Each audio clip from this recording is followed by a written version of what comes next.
Pray for Melina, Deborah. This one did Outworld a service. And so shall I.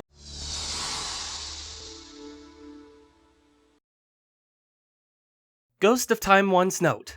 This is a special review of Mortal Kombat 1995 with special thanks to Daimando, based on Mortal Kombat by Ed Boon and John Tobias, directed by Paul W.S. Anderson, published by New Line Cinema and Threshold Entertainment, starring Robin Shou, Christopher Lambert, Lyndon Ashby, Bridget Wilson, Talisa Soto, Trevor Goddard, Chris Casamassa, Francois Petit, Enith Edwards, and Cary-Hiroyuki Tagawa as Shang Tsung, featuring the voices of both Kevin Michael Richardson and Frank Welker as Goro, rated PG-13.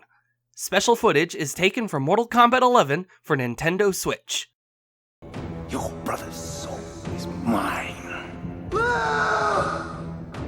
You will be next.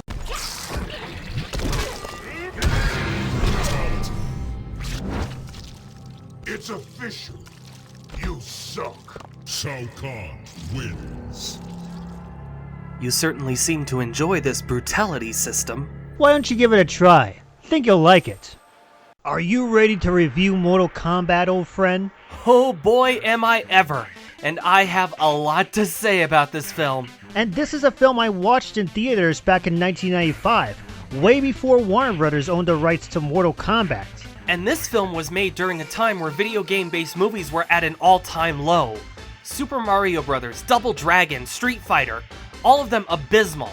And then along comes Mortal Kombat, a video game-based movie that stays true to its source material, for the most part. It does take a few creative liberties here and there, but they're so minuscule I hardly even care. Save a few exceptions, which I'll get to later.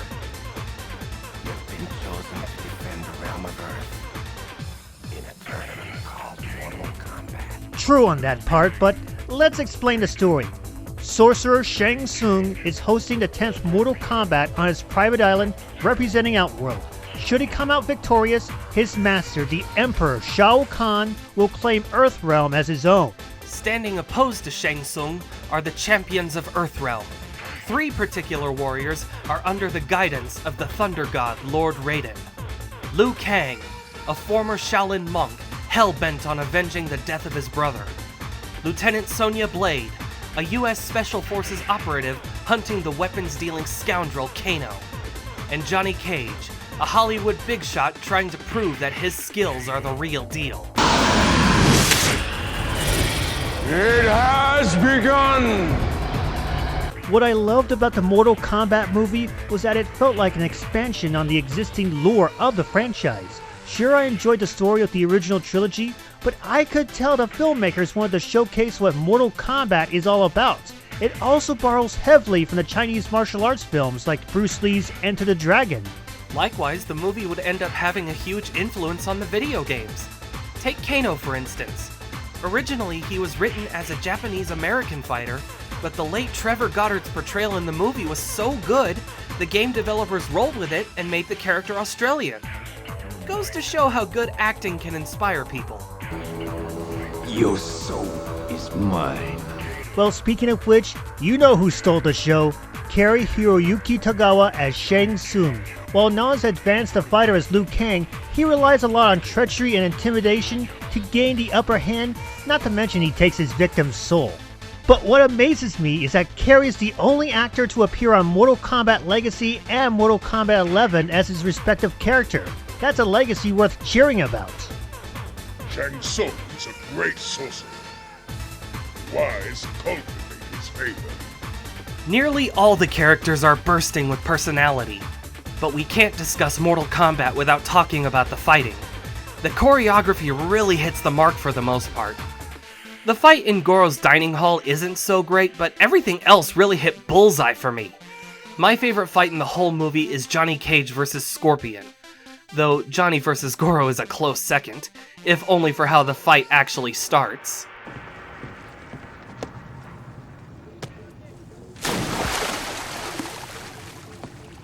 I know you mentioned there are some flaws to this movie. For me, while I do realize why the movie got a PG-13 rating, I wish it were R-rated.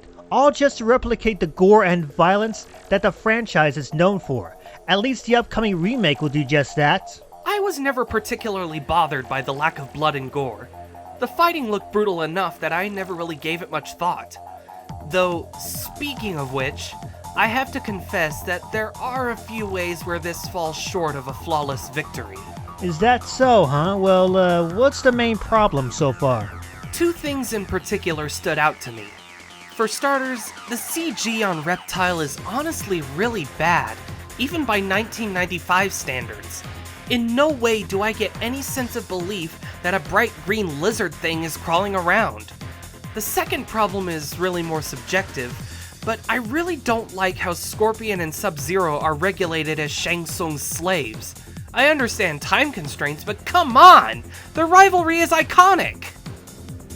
That's why you left the temple and ran away, isn't it? Wow, I can understand why you hate that idea. Even I think it's ridiculous.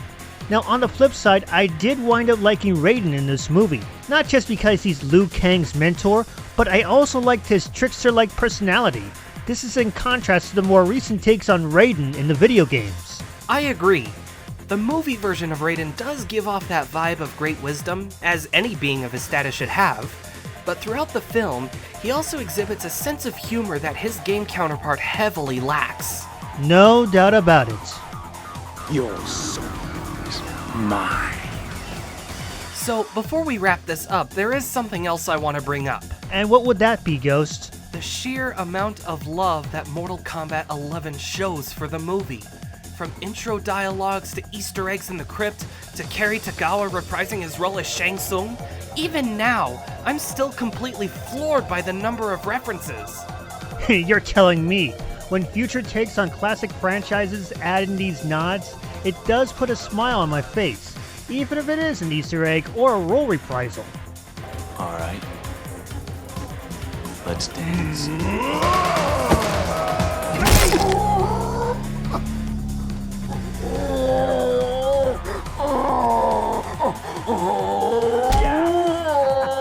So with that being said, what are your final thoughts? Despite the aging CGI, I still enjoyed Mortal Kombat. It's almost like those old martial arts films I used to watch with my dad, and it still holds up in many ways. As for me, the movie may not have aged very well, but I'm still more than happy to watch it again and again. Maybe it's nostalgia, but who cares? Mortal Kombat gets me hyped up and makes me want to shout, Get over here! You weak, pathetic fools. I've come for your souls. I don't think so. Fatality. Your soul is mine. Shang Tsung wins. well, that was certainly an intriguing experience. What'd I tell ya?